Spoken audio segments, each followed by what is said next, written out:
오늘 말씀 만일 하나님의 뜻이며 라는 제목으로 우리 함께 은혜의 말씀 나눠보도록 하겠습니다. 이제 바울은 1년 6개월간의 고린도 지역에서의 사역을 마치고 이제 바울을 파송하였던 수리아 안디옥 교회로 이제 돌아가고자 합니다. 1년 6개월 동안의 바울의 고린도에서의 사역은 유럽 2차 전도 여행 가운데 가장 오래 머무르면서 사역을 했던 곳이기도 합니다. 그가 2차 전도 여행을 마치고 이제 처음 2차 전도 여행을 시작할 때에 어떤 문제가 있었습니까? 마가가 동행을 하는 것에 대해서 반대하게 되어지므로 바나바와의 문제가 생겨서 또 여러 가지 기타 등등의 어려움을 겪게 되죠. 바나바와 헤어지게 되고 빌립보에서 복음을 전하다가 옥에 갇히게 되고 그러나 그 와중에도 하나님은 또 역사하셔서 루디아와 간수가 예수를 믿게 되어 또 빌립보에 교회가 세워지게 되었습니다. 그 외에 데살로니가 지역에서 또 베레아에서 그리고 아덴에서 고린도까지 수많은 사건 사고가 있었습니다. 옥에 갇히고 매 맞고 도망자 신세가 되고 여러 환난과 재판장에 끌려가기도 하고 고소를 당하고 그랬을 때 바울은 고린도에서 혼자 고뇌하며 심신이 약해져 있을 때에 하나님이 그를 위로하게 됩니다. 뭐라고 말씀하십니까? 두려워하지 말라. 내가 너와 함께함이라. 이 도시에 나의 백성이 많도다. 그 하나님의 위로를 받고 그가 다시 회복을 하여 사역을 하게 됩니다.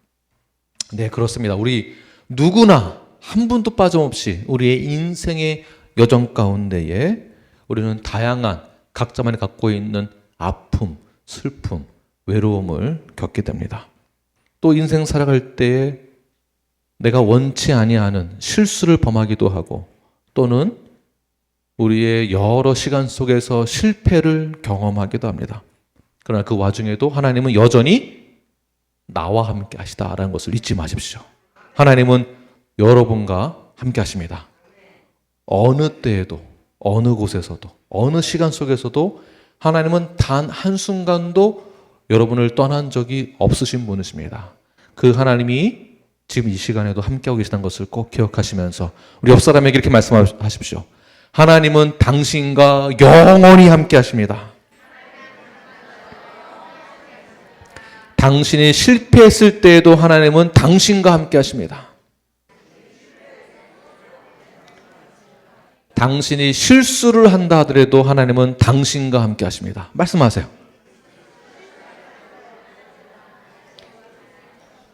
당신이 가장 어려움 속에 있을 때에도 절망 가운데 있을 때에도 하나님은 당신과 함께 하십니다. 말씀하십시오. 네. 아니 뭐 조금만 길면은 못 하세요. 어쩌고 저쩌고 이러시고. 네. 우리의 어둠의 그늘 속에서 방황하고 쓰러지고 고뇌하고 눈물 흘리고 아파하는 그 시간 속에도 하나님 우리를 외면하지 않으시다라는 것을 기억하십시오. 우리 부모로서 자녀들을 보면 우리가 동일하게 겪는 마음이잖아요. 네, 자녀의 외로움과 고통 가운데 어떻게 부모가 웃으면서 혼자 즐겁게 보낼 수 있겠습니까? 절대 부모의 마음은 그럴 수가 없습니다. 하나님이 그러하십니다. 하나님은 여전히 우리와 함께 하십니다. 바울과 함께 하셨던 하나님이 우리와도 동일하게 함께 하십니다. 옥에 갇혀있는 그 바울의 마음을 한번 생각해 보십시오. 그 마음 가운데 하나님은 우리와 함께 하신다는 것. 바울은 아마 깨달음이 있었을 것입니다. 아, 그렇지. 하나님은 언제나 나와 함께 하시지. 그러니 내가 더 이상 나에게 상처가 있더라도 그 상처를 내가 받지 아니하겠노라. 내가 넘어지더라도 내가 후회하지 않으리라. 내가 포기하지 않으리라. 이러한 하나님의 위로를 통해서 이러한 결단을 내렸을 것입니다. 네, 우리도 이러한 다짐을 여러 번 하게 됩니다. 신앙생활에 어려움이 있을 때 그래 내가 신앙생활에서 활력을 되찾아야지 내가 열심히 또 일어나서 주님의 일을 감당해야지. 네, 넘어지고 또 일어났는데 또 넘어지고 그러나 또 일어나고 우리가 얼마나 이러한 일들을 수차례 경험했습니까? 바울도 그러한 결단의 마음을 했다라는 것이 오늘 본문에서도 등장하게 됩니다. 어떻게 등장하는가? 첫 번째, 바울의 서원이 이것을 증명해주고 있습니다. 18절 말씀을 함께 읽겠습니다. 시작. 바울은 더 여러 날 머물다가 형제들과 작별하고 배 타고 수리아로 떠나갈새 브르실라와 아굴라도 함께 하더라. 바울이 일찍이 서원이 있었으므로 겐그리아에서 머리를 깎았더라. 고린도에서 수리아 안디옥으로 귀환하기 위해서 한 번에 갈 수 있는 상황이 아니었습니다. 그래서 배를 타고 겐그리아를 거쳐 에베소를 한 번 더 거쳐서 그 다음에 이제 수리아로 들어가게 되는데요. 이때 에베소까지 누가 동행하나요? 바울과 함께 동역하였던 브루스길라와 아굴라가 동행을 하게 됩니다. 신실한 믿음의 동역자가 바울에게 있었습니다. 이것 자체가 얼마나 바울에게 큰 힘이 되었겠습니까? 네. 바울과 동역할 수 있었던 동역자. 만약에 이 동역자가 없었다면 바울 역시 아무리 그가 위대한 하나님의 사람이요 또한 제자요 사도라 할지라도 그 역시 넘어지기를 수차례 반복했을 것입니다. 그러나 하나님의 위로하심은 동역자를 통하여서도 역사하신다는 것을 꼭 기억하십시오. 오늘날 우리에게 있어서의 신앙 여정 가운데 성화를 이루어 나갈 때 나 혼자 할 수 없는 그 순간 속에서 누가 우리와 동행하고 있을까요?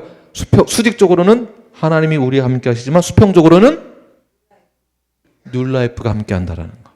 바로 옆 사람이 나의 동역자가 되는 것입니다. 다시 한번 옆 사람을 보시면서 당신이 나의 동역자입니다. 당신이 나에게 큰 힘이 됩니다. 네, 당신이 나에게 똑같이 따라하세요. 큰 위로가 됩니다. 네, 침은 뱉으시면 안 되고요. 네, 큰 위로가 됩니다. 저에게 있어서의 가장 큰 동역자는 바로 여러분입니다. 우리 뉴라이프이고요. 또 저에게서의 가장 큰 동역자는 저의 아내이며 저의 가정이기도 합니다. 하나님이 수평적으로 여러분을 동역자로 함께 허락을 해주셨고 저의 가정을 허락해 주셨습니다. 저에게서 가장 중요한 것은 우리 교회이며 우리 교회 식구들, 성도들이며 또 가장 중요한 것은 저의 가정이기도 합니다. 이렇게 하나님이 저에게 이런 동역자를 보내주신 것 얼마나 감사한지 모릅니다. 네. 이것이 바로 하나님이 주시는 특별한 선물이고 은혜이며 위로가 됩니다. 동시에 바울이 했던 것이 있는데 바울이 일찍이라고 써있어요. 일찍이 무엇을 했습니까? 서원을 했습니다. 네. 그러니까 서원을 했다라는 것을 보면은 어떤 서원인지는 모르지만 자세히 나와 있지 않지만 어떤 서원을 했을까라고 유추해 볼 수 있는 것은 겐그리아에 가서 머리를 깎았다라는 것을 보면은 이제 알 수 있는 것이죠. 다시 말해서 일정 기간 동안 서원을 했고 그리고 겐그리아에 가서 머리를 잘랐다는 것을 보면 겐그리아 도착하기 전까지는 머리를 안 잘랐다라는 얘기겠죠. 그러니까 바울이 지난 본문에서의 사건 그 이후로 또는 그 전 사이에 약 고린도에서 8, 9개월쯤 되었던 그 시점에 하나님의 위로를 받고 난 뒤 서원을 했다는 뜻인데 그 서원이 바로 나시린의 서원이다라고 유추를 해볼 수가 있다는 것입니다. 그 서원은 자신이 하나님께 구별된 자로서 나의 삶을 드리겠노라라는 외적 증거와 표징으로 머리를 깎지 않았습니다. 나시린 하면 누가 떠오르십니까? 성경 인물 중에 샘선이 생각이 나실 것입니다. 그래서 그때까지 일정 기간 동안 서원을 한 기간 동안 머리를 자르지 않고 그 이후에 갱그리에 가서 머리를 잘랐다는 것을 보게 되면 그가 사도 바울이 헌신적인 결단과 순종을 했다는 것을 볼 수가 있다는 것이에요. 자, 이것을 보면 또 유추해 보고 적용할 수 있는 것들이 있습니다. 이런 것이죠. 내가 하나님 앞에서 서원을 했고 그 서원은 다른 사람들과는 구분된 삶을 살아내겠노라라는 서원이죠. 이미 사도라는 직분 자체가 구분됨을 상징하기도 하지만 이미 성도라는 것 자체가 내가 구원을 받았고 내가 born again 했다는 것 자체가 구분된 삶을 표징하는 것이기는 하지만 특별히 내가 하나님 앞에서 서원을 하여 헌신하겠노라라는 결단의 모습을 단호한 그의 결단의 모습을 오늘 본문에서 찾아볼 수 있게 되는 것입니다. 바울이 그렇다면 무엇을 서원했을까요? 문맥상 그의 서원의 내용을 유추해 본다면 아마도 이런 것 아니겠습니까?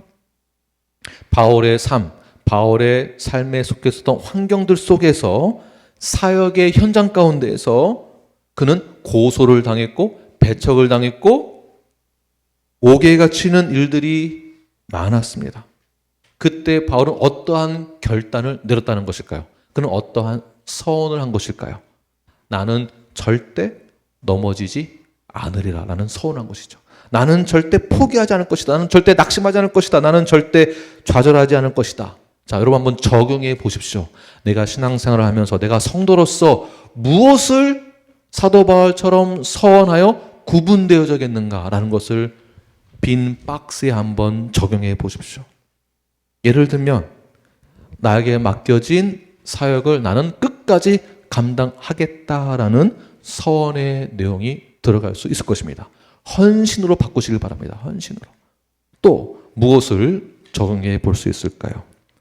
나는 성경의 힘을 포기하지 않겠다라고도 적용할 수 있을 것입니다. 제가 말한 내용을 그대로 적지 마시고 여러분들이 기도하는 마음으로 헌신의 마음으로 적용을 해보시기 바랍니다. 내가 이 제자 훈련을 포기하지 않겠다. 제자 훈련을 받겠다. 기도 생활을 하겠다. 예배 생활을 하겠다. 건강한 성경적인 성도의 삶을 포기하지 않겠다. 멤버십을 포기하지 않겠다. 그러한 결단의 마음, 헌신의 마음을 빈칸에 적어보시길 바랍니다. 나에게 맡겨진 지상 대명령, 이것을 내가 끝까지 포기하지 않고, 때로는 우리가 신앙생활하면서 겪는 여러 가지 어려움이 있습니다. 형제 자매들의 말로 인한 상처,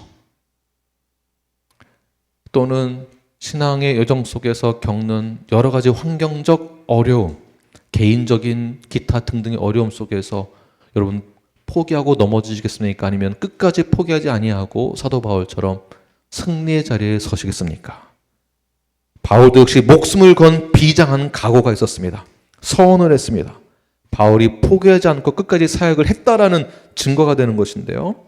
그가 고린도를 떠나기 전까지 그 후에도 그는 어려움이 있거나 실망할 일이 있어도 절대 물러서지 않았고 그러한 서원이 있었기 때문에 오늘 본문 이후에도 오늘 본문 이후에 겪는 여러 가지 어려움은요, 친구들이 겪었던 어려움보다 더 몇 배나 더 큰 어려움이 사도 바울에게 생기게 됩니다.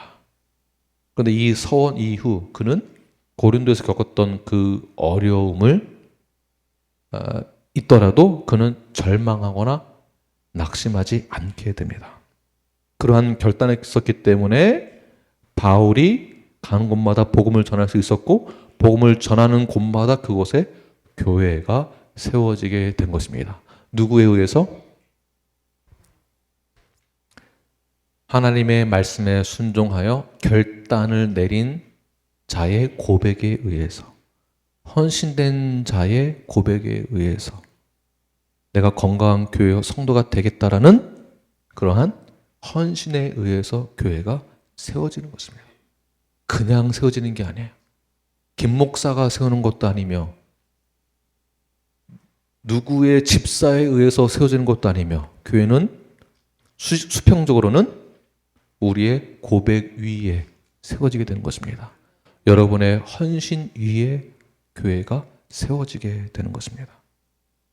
사랑하는 뉴라이프 여러분, 우리가 서원을 함부로 할 수 있는 것은 아니지만 적어도 민수기 5장에서 말씀하고 있는 내용처럼 하나님 앞에서 구분된 삶을 살겠노라라는 거룩한 삶의 모습으로 우리는 헌신을 할 수 있습니다. 바울처럼 헌신할 수 있습니다. 내 힘으로 할 수 있는 것은 아니지만 하나님이 함께 하시며 위로하시고, 그래서 우리가 이러한 엄청난 하나님의 일도 우리가 해낼 수 있는 것입니다. 헌신하는 자에게 하나님이 함께 하신다는 것을 기억하십시오.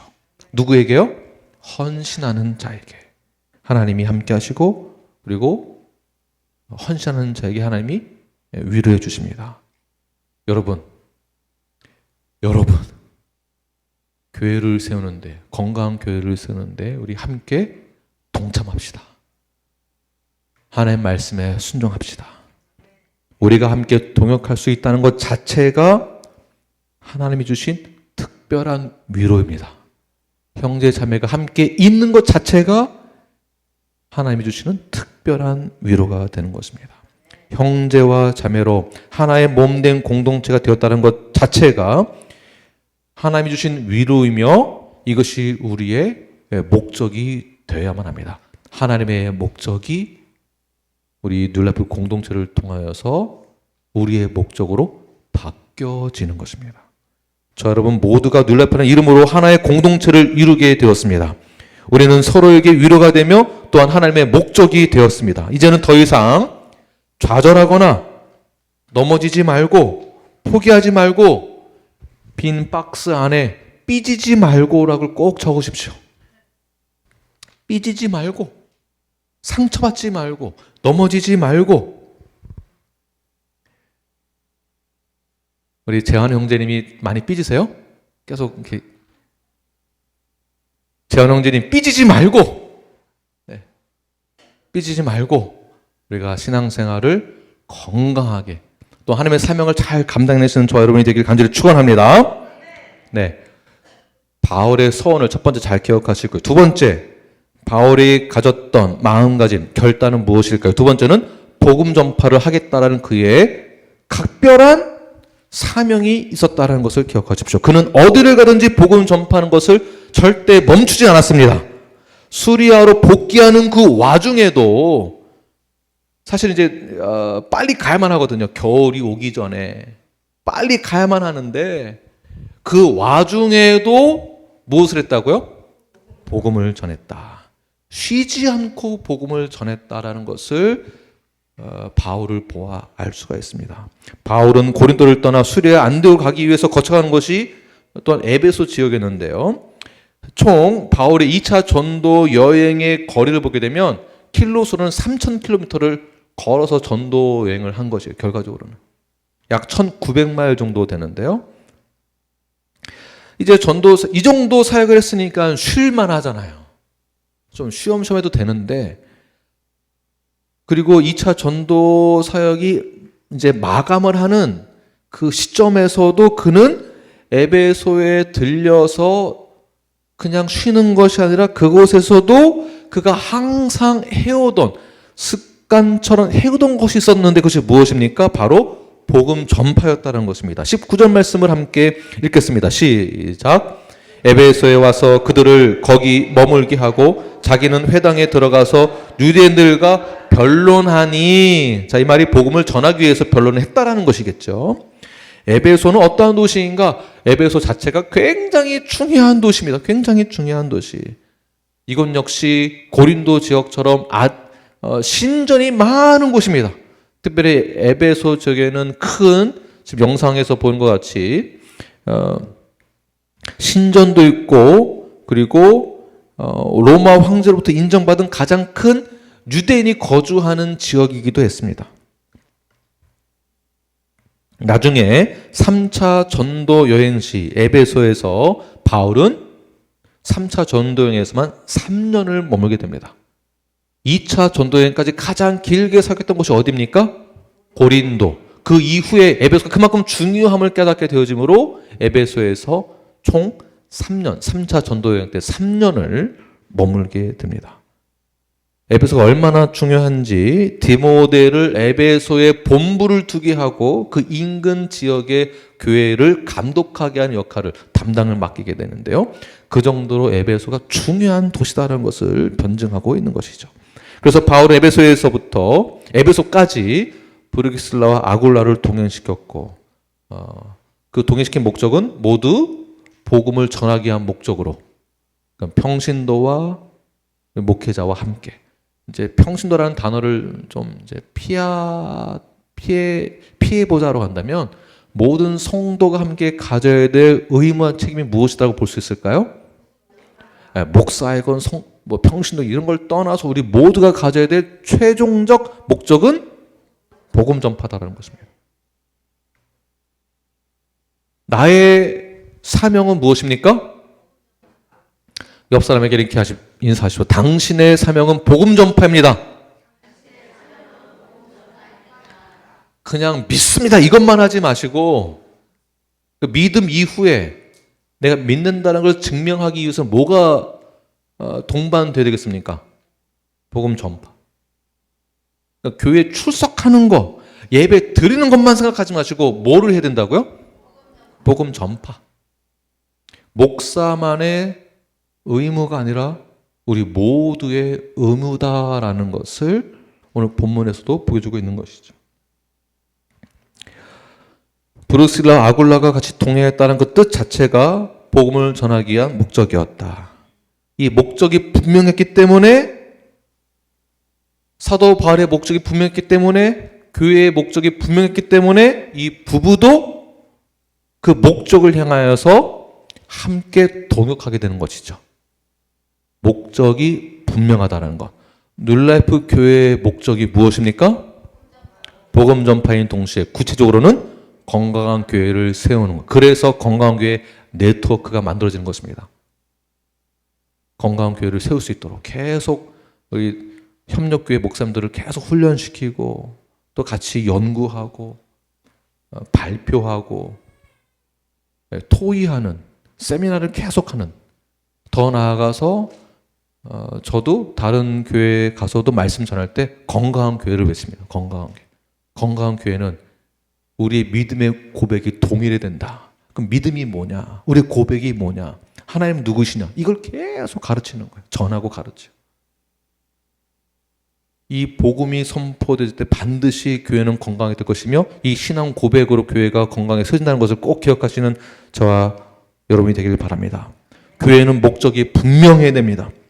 교회의 목적은 영혼 구원이며 전도이고 복음을 전하는 것입니다. 그리고 그것을 가르쳐 지키게 하는 것까지가 우리의 사명이요 목적이 되는 것입니다. 복음만 전하는 것이 아니라 그 다음 무엇이라고요? 가르쳐 지키게 하는 것까지. 그런데 프리칭만 하고 티칭도 빠지고 또는 티칭만 하고 프리칭은 빠지고 그 다음에 지키게 하는 것을 점검해 보지 않는다면 어떻게 성장하는지를 알 수가 없죠. 성장이 우리에게 굉장히 중요합니다. 성경에서 성장을 강조하고 있습니다. 성장, 성화를 강조하고 있습니다. 성도는 성장을 해야 합니다. 연수가 나를 신앙의 정도를 말해주는 것이 아닙니다. 나의 성숙함이 나의 신앙의 정도를 알려줍니다. 신앙의 성숙함이. 이것이 바로 건강한 교회가 되는 목적이어야 하며 건강한 교회는 또한 제자를 삼는 것이 우리의 목적이 되어야만 합니다. 그러니까 가르쳐 지키게 하는 것 자체가 다른 표현으로는 제자 삼는 사역이 되는 것이겠죠. 제자 삼는 것. 그래서 제자 훈련만 받는 것이 아니라 제자를 삼는 것까지 가셔야 합니다. 누가요? 우리 모두가 다. 그 사역을 바울이 복음 전파라는 그 지상 대명령 안에 이러한 내용, 컨텐츠가 쫙 들어가는 거예요. 제자 훈련하고 가르쳐 지키게 하고 선포하고 전하고 회복시키고 패스토링, 목양하고 목회하고 제자 훈련에서 가르쳐서 확인하고 점검해보고 그래서 편지로 계속 쓰는 거잖아요. 이단을 조심해라. 거짓 선생을 조심해라. 복음은 이런 것이다. 갈라디아서. 구원이란 이런 것이다. 로마서. 교회란 이런 것이다. 디모데 전후서, 에베소서. 목회자는 이런 것이다. 이렇게 신앙생활 하는 것이다. 다 여기 포함되는 것입니다. 다 가르쳐 지키게 하고 점검하는 것. 디모데후서 4장 2절 말씀 함께 읽겠습니다. 시작. 너는 말씀을 전파하라. 때를 얻든지 못 얻든지 항상 힘쓰라. 범사에 오래 참음과 가르침으로 경책하며 경계하며 권하라. 자, 말씀을 전파할 때 어떻게 하라고요? 때를 얻든지 못 얻든지 계속 범사에 어떻게 해요? 오래 참음.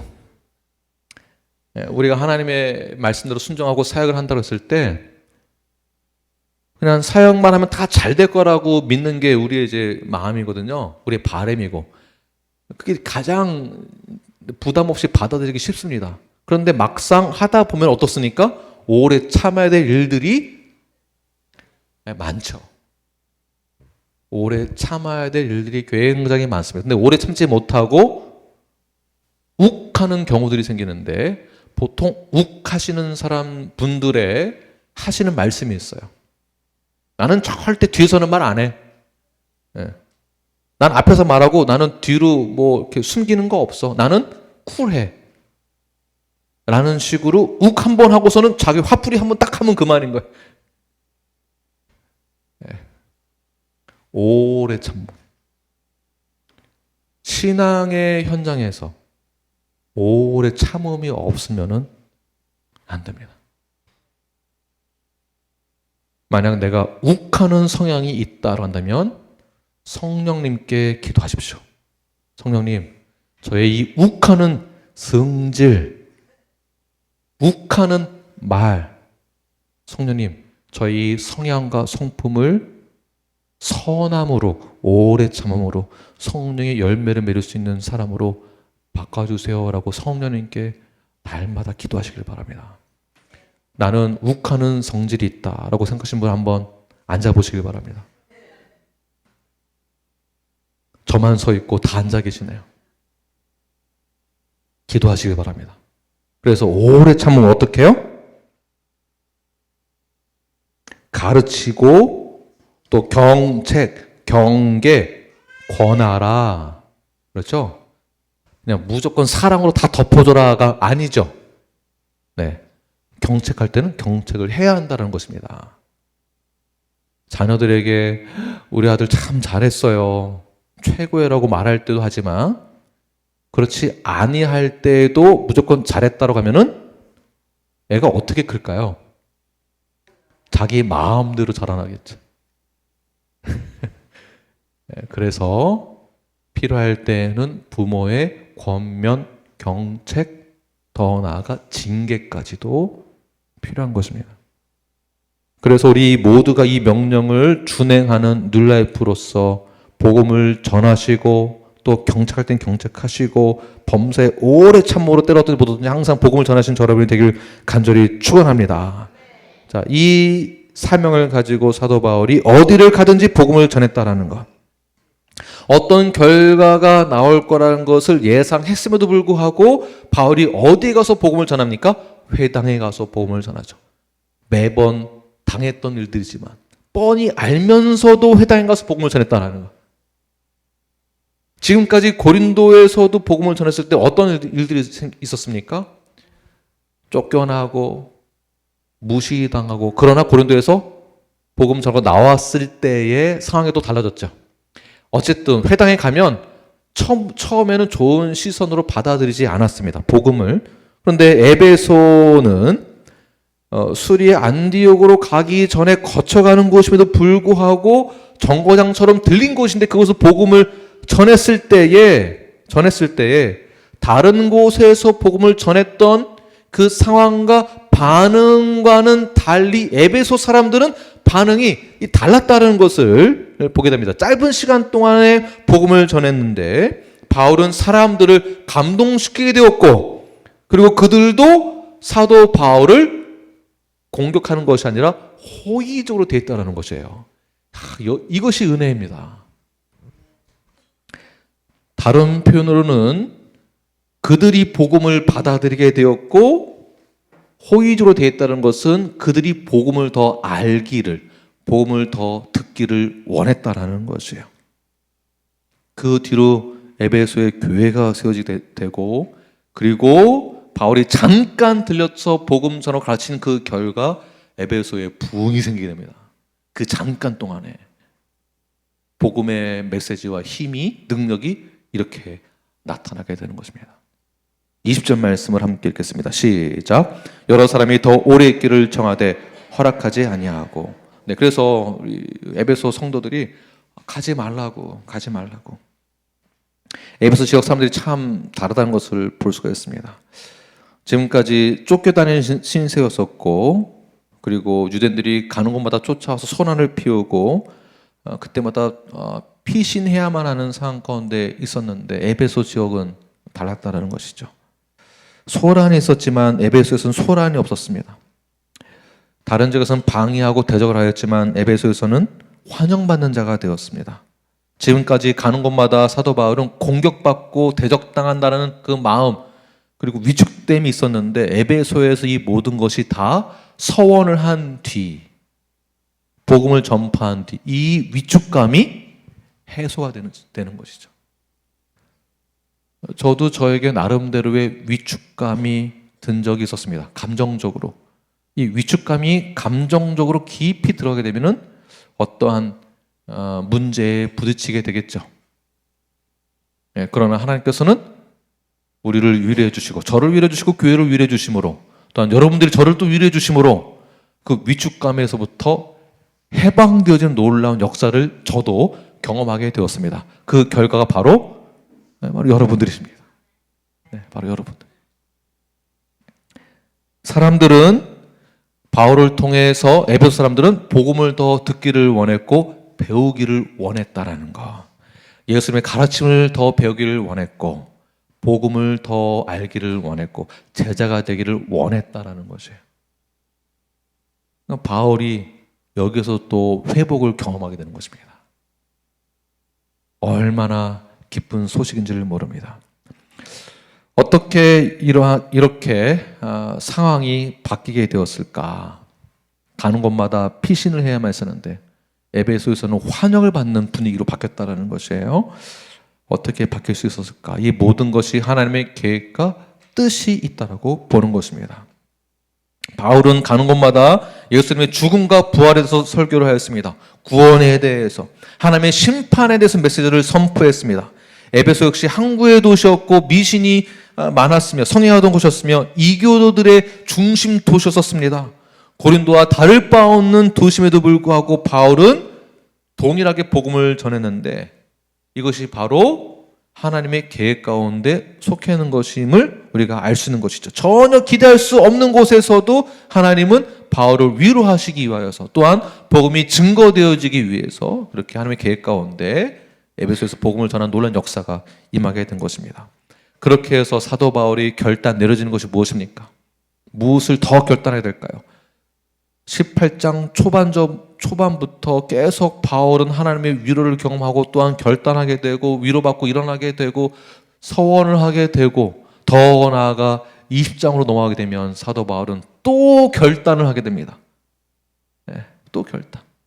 사도행전 20장 24절 말씀을 함께 읽겠습니다. 시작. 내가 달려갈 길과 주 예수께 받은 사명 곧 하나님의 은혜의 복음을 증언하는 일을 마치려 하면은 나의 생명조차 조금도 귀한 것으로 여기지 아니하노라.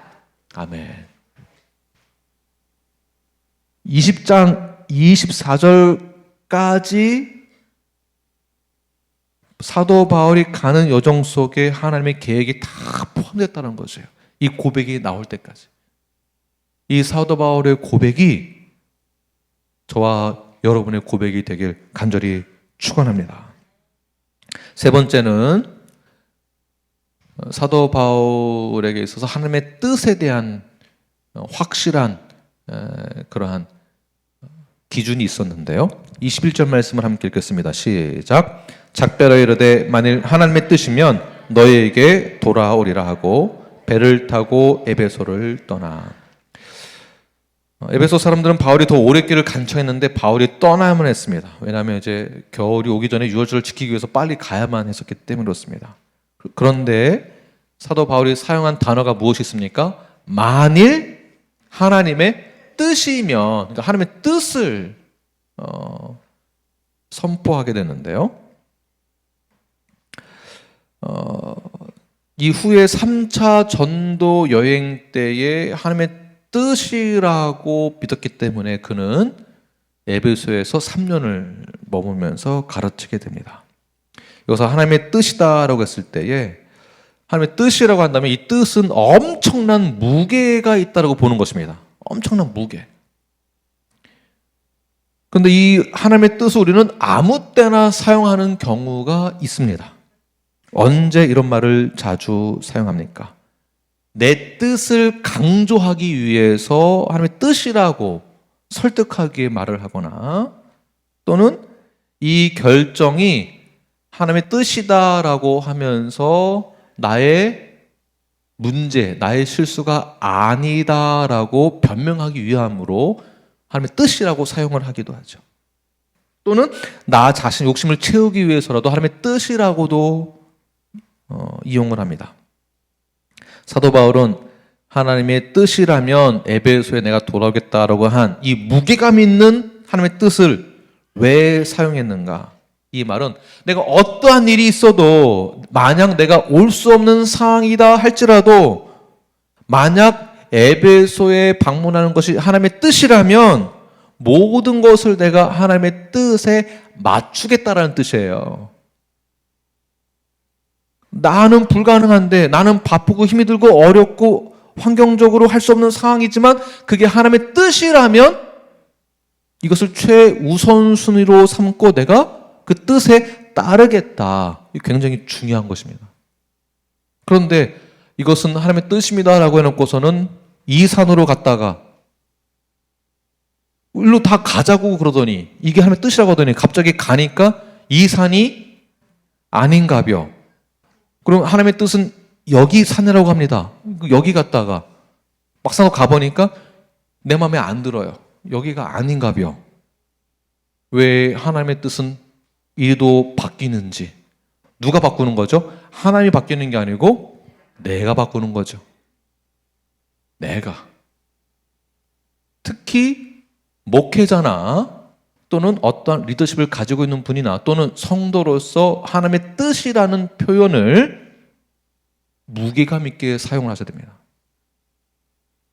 하나님의 뜻이라는 다른 표현을 내가 하나님께 음성을 들었는데 하나님은 나에게 말씀해 주시는데 성도님 사업장을 팔고 여기 사업장을 사라고 합니다. 하나님이 저에게 보여주시네요. 이런 표현을 절대 함부로 사용해서는 안 됩니다. 그런 말을 믿지 마십시오. 그런 목사의 말을, 저 말고 그렇게 말하시는 목사님들의 말을 믿지 마십시오. 하나님의 뜻을 함부로 사용하지 마십시오. 자, 하나님의 뜻은 무엇입니까? 만약 내가 할 수 없는 상황이다 할지라도 만약 하나님의 뜻이라면 그 뜻에 내가 따르겠다라는 단호한 결단이 포함되어 있어야 됩니다. 하나님의 뜻이라면. 그렇다면 하나님의 뜻이 교회가 건강해져야 한다면, 교회가 성경적인 교회가 되어야 한다면 우리는 어떻게 해야 하는 것일까요? 성경적인 건강한 교회를 이루어 나가기 위해서는 성경에서 요구하고 있는 것을 그대로 실천을 해야 하는데 실천을 하려고 했을 때 부딪히는 여러 가지 어려움들이 있습니다. 사도 바울이 그 어려움을 겪었습니다. 그때 사도 바울이 이게 하나님의 뜻이 아닌가벼 하고 포기했다면 교회는 세워지지 않는 것이겠죠. 제가 목사가 된 이 사명이 이거 아닌가벼 나는 아닌가벼. 아, 긴가벼. 이랬다가 아닌가벼. 이랬다가 왔다리 갔다리 하다가 이게 하나님의 뜻이 아닌가벼 하고 바꾼다면 내 의지가 약함 때문이지 하나님이 그렇게 하라고 허락한 것은 아니다 하라는 것입니다. 여러분에게 적용해 보시길 바랍니다. 여러분들은 born again 하신 분으로서 예수 그리스도의 보혈의 능력을 믿는 자로서 예수님의 몸된 교회에 연합된 자로서 거룩하신 신랑 되신 예수님의 신부가 된 자로서 하나님의 자녀가 된 자로서 헌신을 결단한 하나님의 백성입니다. 그렇다면 하나님의 뜻에 맞추어서 우리가 무엇을 못하겠습니까? 내 의지가 약함으로 하나님의 뜻을 함부로 사용하여서 하나님을 이용하지 마시고 하나님을 최고 높으신 분으로 영광을 돌리기 위하여 나의 뜻을 멈추고 하나님의 뜻에 맞추시는 저와 여러분이 되길 간절히 축원합니다. 결국 사도 바울의 하나님의 뜻에 대해서 순종했을 때 어떠한 결과를 보게 되었을까요? 3차 전도여행 시 에베소에서 3년을 머물며 복음을 전하고 가르치게 됩니다. 어디에서요? 두란노 서원에서 제자 훈련을 했다는 거죠. 몇 년 동안? 3년 동안. 이것이 하나님의 뜻이었다는 것이죠. 우리에게 그리고 여러분 자신에게 적용해 보십시오. 나 개인을 위해서 교회를, 신앙을, 하나님을 이용하지 마십시오. 나의 사심을 채우기 위해서 하나님의 뜻을 이용하지 마십시오. 바울은 하나님의 뜻에 비추어서 사는 삶을 살았습니다. 그가 서원한 대로 어떤 상황 가운데 포기하지 아니하고 복음을 전했으며 이것이 하나님의 뜻이라고 믿고 순종하는 삶을 살았습니다. 이것이 헌신된 삶입니다. 이것이 멤버로서의 삶이 되는 것입니다. 거듭난 자로서의 삶이 되는 것입니다. 바울이 옥에 갇혀만 했던 것도 하나님의 뜻이었다고 보는 것입니다. 바울이 고소를 당하고 쫓기는 신세가 되는 것도 하나님의 뜻이었습니다. 그런데 우리는 그러한 상황에 부딪히면 이거 아닌가벼 라고 하게 되죠.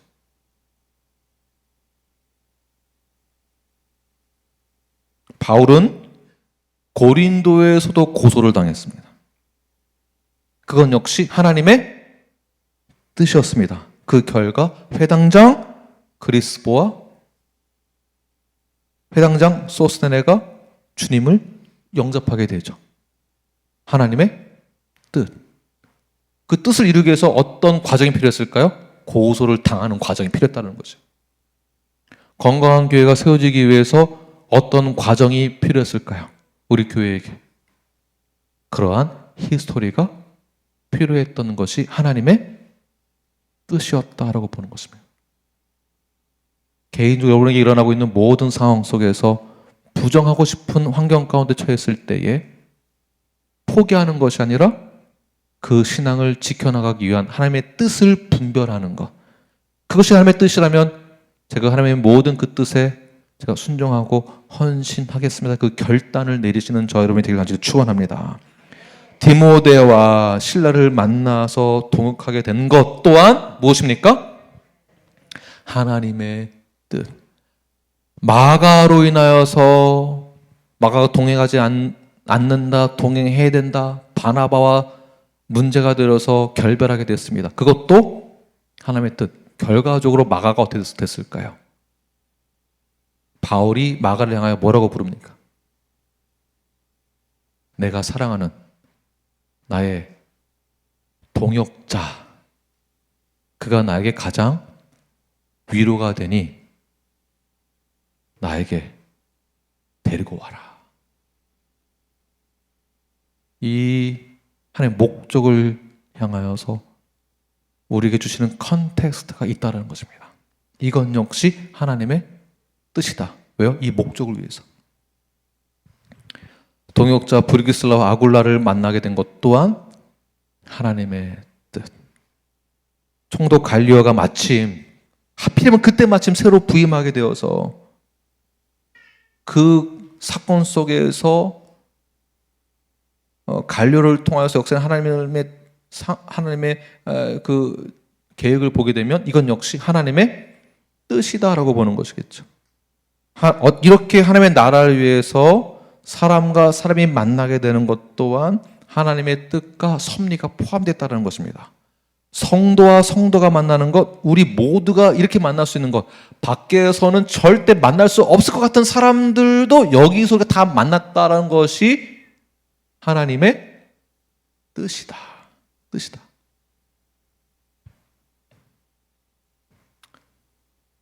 이렇게 만나는 게 하나님의 뜻입니다. 저의 삶의 패턴과 그 영역 가운데에서 윤경홍 형제님을 만날 수 있는 가능성은 하나도 없습니다. 바깥에서는.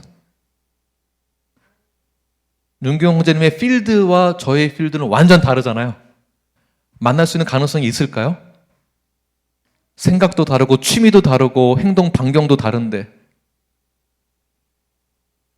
가능성이 없습니다. 그러나 예수 그리스도의 보혈로 묶여진 형제로서의 믿는 공동체 안에서 만나게 되었다는 것 자체가 하나님의 위대하신 계획과 뜻이 있기 때문에 만나게 된 것이다 라고 저는 믿습니다.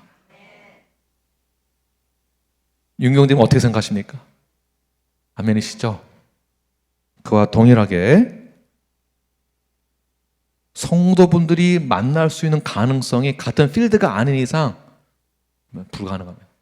이렇게 만나게 된 것 또한 무엇이라고요? 하나님의 뜻이다. 정말 쉬운 표현으로 무엇입니까? 이것은 우연이 아니다. 우리의 만남은 우연이 아니다. 이것은 기적이다. 기적이다. 기적이다. 자, 이런 차원에서 저는 조준웅 목사님, 심재한 목사님, 김휘 전도사님, 우리 뉴라이프 교회의 동역자로서 사역자로서 함께 동역을 하게 된 것 자체가 하나님의 뜻이라고 저는 믿습니다. 믿기 때문에 같이 동역할 수 있는 거예요. 믿으니까. 제가 만약에 하나님의 뜻이 있다는 것을 믿지 않는다면 이게 성격 차이가 있거든요. 있죠. 생각의 차이가 있거든요. 있죠. 부부 사이에 생각의 차이, 성격 차이 없습니까? 있지요. 하나님 맺으신 그 언약과 뜻이라 믿기 때문에 우리가 한 몸을 이루어 나가자라고 하고 부부가 한 몸을 이루어 나가기 위해 서로가 양보하고 사랑으로 함께 아름다운 가정을 이루어 나갑니다. 동일하게 성도와 성도의 사이, 동역자로서의 사이, 사역자 안에서의 그 사이 모든 것 또한 하나님의 깊은 뜻이 있다는 것이에요. 그것을 믿기 때문에 우리가 함께 한 몸을 이루어 나갈 수 있고 동역을 할 수 있는 것입니다. The power of one. 하나님이 우리에게 주신 뜻이며 사명이기도 한 것이에요. 우리가 하나가 되는 것. 하나가 되는 놀라운 능력이 하나님의 뜻 아래 있다는 것을 꼭 기억하시길 바랍니다. 제가 한국에서 미국 서부를 거쳐 동부로 갔다가 휴스턴 뉴라이프 교회에 와서 만 13년 동안 지나면서 겪었던 역사가 있습니다. 짧지만 13년 동안의 역사 가운데에서 진짜 수많은 일이 있었던 것 같아요. 정말 수많은 일이 있었던 것 같아요. 그 안에 하나님의 뜻, 무엇이, 하나님의 어떠함이 드러났던 것일까요? 바로 여호와 이레. 여호와 이레. 여호와 이레가 아니면 저는 아무것도 할 수 없었습니다. 건강한 성도로서 온전하게 교회를 세우기 위해 모든 것을 하나님이 예비해 주셨다라는 것을 여호와 이레를 믿기 때문에 오늘날 현재 뉴라이프가 존재하는 것입니다. 수많은 히스토리를 허락하신 것 또한 하나님의 뜻이었다. 왜? 이 날을 준비하기 위하여서. 또 여호와 마카데시, 하나님은 성스럽고 거룩하시다. 하나님은 거룩하신 분이시다. 다시 말해서 하나님은 특별히 거룩하신 분으로서 하나님의 뜻을 이루기 위해서 헌신된 사람을 사용하신다라는 것입니다. 뉴라이프 교회에 헌신된 분들이 계시기 때문에 그 헌신된 자들의 신앙 고백과 헌신과 섬김으로 바로 여러분들의 섬김과 헌신으로 교회가 세워지겠다는 것입니다. 거룩하신 하나님의 놀라운 성품을 닮은 헌신된 자들을 통하여서 교회가 세워지게 된다는 것입니다. 우리 모두 뉴라이프 멤버로서 헌신된 자로서 하나님의 뜻을 이루게 하는 거룩한 신부가 되었습니다. 우리 옆 사람에게 이렇게 인사하시고, 당신이 거룩한 신부입니다. 당신은 헌신된 자입니다. 당신은 뉴라이프 교회의 멤버입니다. 네, 아멘이시죠? 바울이 수많은 역경 속에서도 지속적으로 살아갈 수 있었던 이유가 무엇입니까? 첫 번째, 바울의 결정적인 헌신과 서원이 있었기 때문에 가능했습니다. 바울이 수많은 역경 속에서도 사역을 포기하지 않았던 이유, 두 번째 무엇입니까? 때를 어떤지 보든지 복음을 증거했다라는 것. 그리고 하나님의 뜻에 따라 순종했다라는 것. 이와 동일하게 우리 모든 성도들이 건강한 성도로서 이 세 가지를 그대로 따르고 지키며 선포하시는 저와 여러분이 되길 간절히 축원합니다. 아멘. 기도하시겠습니다.